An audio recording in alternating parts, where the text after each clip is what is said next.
नमस्कार. सुंदर कथांच्या या चॅनलमध्ये तुम्हा सर्वांचे पुन्हा एकदा स्वागत.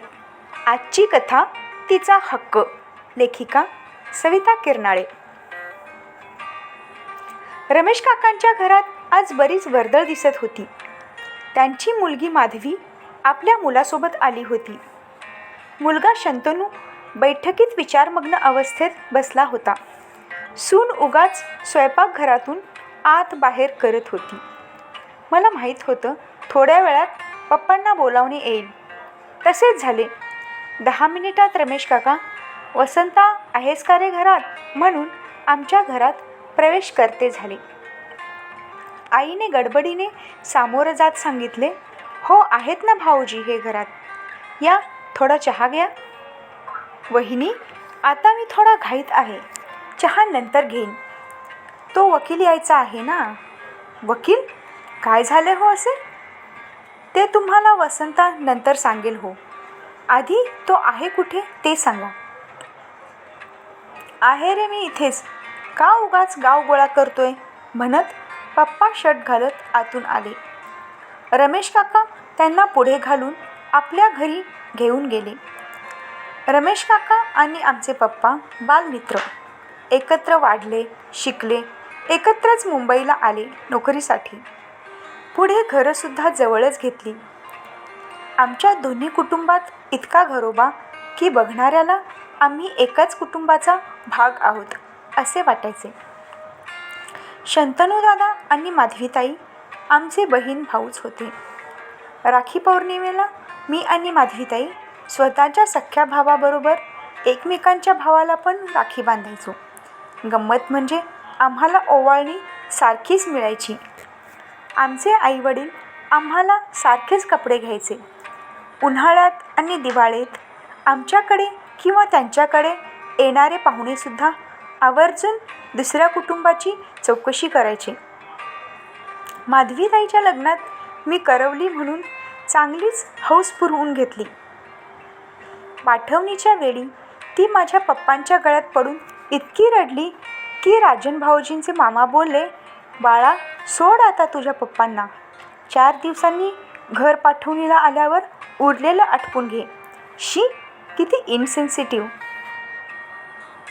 तिच्यानंतर 3 वर्षांनी शंतनू दादाच्या लग्नातही आम्ही दोघी टिचून ननंदबाई म्हणून विरवत होतो.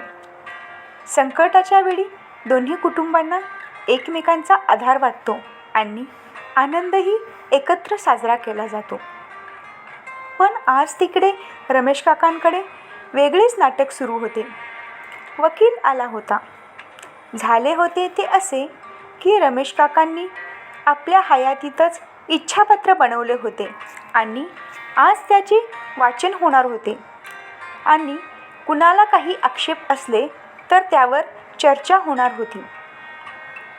काकांनी आपली मालमत्ता शंतनू दादा आणि माधवीताई या दोघांमध्ये समान वाटली होती. इथेच शंतनू दादाच्या बायकोचा, ज्योती वहिनीचा आक्षेप होता. त्यांचे म्हणणे होते की माधवीताईला निम्मा हिस्सा देण्यापेक्षा पाव हिस्सा द्यावा. ती घरची मुलगी आहे, तिचा नेहमीच योग्य आदर सत्कार केला जाईल, पण मालमत्तेच्या मोठ्या भागावर घरच्या मुलाचा म्हणजे शंतनू दादाचा हक्क आहे. माधवीताई तर काही बोलतच नव्हती, पण तिच्यासाठी या निम्म्या भागाचे महत्त्व काय होते हे आम्हा सगळ्यांना चांगलेच माहीत होते. म्हणूनच ज्योतिबहिणीच्या पवित्र्याचे नवल वाटत होते. 2 वर्षापूर्वी आलेल्या मंदीच्या लाटेत राजन भाऊजींना आपली नोकरी गमवावी लागली होती. ते आता छोटे मोठे मिळेल ते काम करत होते. माधवीताई आपल्या परीने संसाराला हातभार लावत होती, पण अजून त्यांना खूप मोठा पल्ला गाठायचा होता. मुलांचे शिक्षण, घराचे हफ्ते यासाठी हा वाटा या सगळ्याचे उत्तर होते. पण वहिनीला हे कळत नव्हते का? दादा काहीच प्रतिक्रिया देत नव्हता, पण त्याचे मौनच त्याची प्रतिक्रिया होती. शेवटी वकील महोदय बोलते झाले, हे पहा, रमेशनी जे केले आहे ते कायद्याच्या दृष्टीने एकदम बरोबर आहे. कायदा हेच सांगतो की पालकांच्या सगळ्या स्थावर जंगम मालमत्तेवर मुलीचाही समान हक्क आहे. त्यामुळे तुम्ही आपला आक्षेप मागे घ्यावा हे बरे. बिचारी माधवीताई, ती म्हणाली, मला यावर काहीच म्हणायचे नाही, पण पैशांसाठी माझे माहेर तुटू नये इतकंच वाटतं. हे ऐकून बहिणीला जोर आला. ती पुढे सरसावून म्हणाली, बघा, यांना काहीच प्रॉब्लेम नाही. मान्य आहे त्यांना पाव हिस्सा. तसेही माहेरपण करणे, आईबाबांना सांभाळणे ही काही छोटी गोष्ट नाही. ते मी आनंदाने करेन. फक्त ही एक गोष्ट माझ्या मनासारखी व्हावी. इतका वेळ फक्त ऐकत असलेल्या दादाने आता बोलायला तोंड उघडले. ताई, तुझे माहेरपण असेच राहील आणि बाबांच्या इच्छेनुसार तुला निम्मा वाटाही मिळेल.